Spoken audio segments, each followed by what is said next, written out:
Jika ke depan kita membicarakan geoekonomi dan geopolitik, setidaknya sudah ada 100 video sebelum ini yang menjelaskan aliran ekonomi kita, yaitu mengambil aliran ilmu MMT, Modern Monetary Theory, sebagai landasan ekonomi baru kaum milenial. Pastinya kita bukan anti pemerintah, tapi lebih karena beda platform, dan kita juga tidak memaksa platform kita dipakai pemerintah. Di sisi lain, bagi mereka yang tidak paham banyak tentang kegiatan Lemhanas, memahami geostrategi dunia, dan kurang informasi dari bacaan ekonomi gaya baru, video-video kita itu sepertinya ngaco. Padahal emang iya kali ya. Secara pribadi, apa artinya si Sontoloyo ini yang masih punya hutang dalam bisnis, masih nyicil kewajiban di banyak usaha, masih nyangkul di sawah setiap hari, terkadang hari libur masih kerja, masih bingung kemana ngumpulin uang buat THR 286 karyawan yang sering kurang, masih sebel sama aliran pemerintah yang ikut cara Cina, yaitu state capitalism, sehingga swasta nggak bisa menang, dan berharap bos BUMN yang baru nggak pakai hutang lagi dan jangan ambil jatah swasta.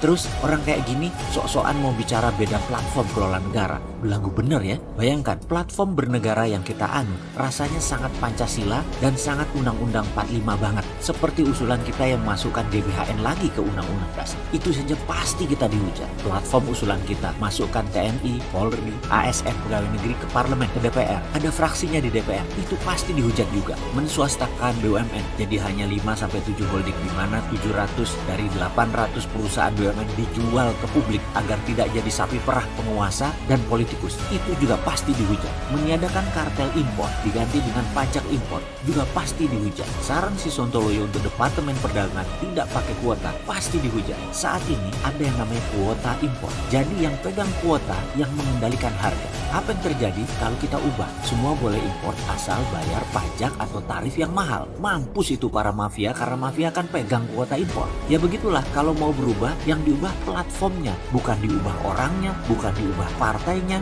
bukan diubah Pancasilanya, bukan diubah ideologi negaranya. Lalu platform itu apa? Mau saya jelaskan? Contoh satu aja ya. Pasal 33, semua milik negara. Platform kalau kita presiden, begini cara ngelola tanah air.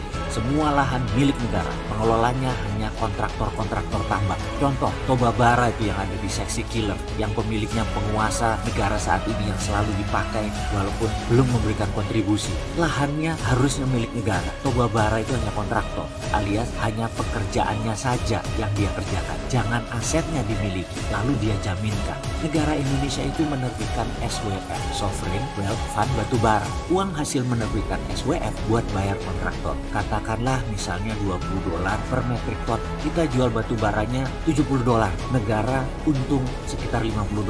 Kalau sekarang perusahaan tadi memiliki aset dan boleh menjaminkan aset lahan tersebut, lalu dapat pinjaman dan uangnya buat produksi. Yang dapat $50 adalah mereka. Lu kok enak? Dan juga kontrak karya atau IUPK versi SDM Jilid 1 kemarin kita tuntut di MK. Sebenarnya semua itu melanggar konstitusi undang-undang pasal 33. Kalau SWF tidak, itu yang dimaksud beda platform. Ya sudah, ada 1000 video dalam 3 tahun ke depan. Kita ajari siapa saja yang mau jadi negarawan. Mudah-mudahan ada yang mau dengar. Lah saya ini kan memang wong bodoh yang aku pinter. Mudah-mudahan sekali lagi ada yang mau dengar.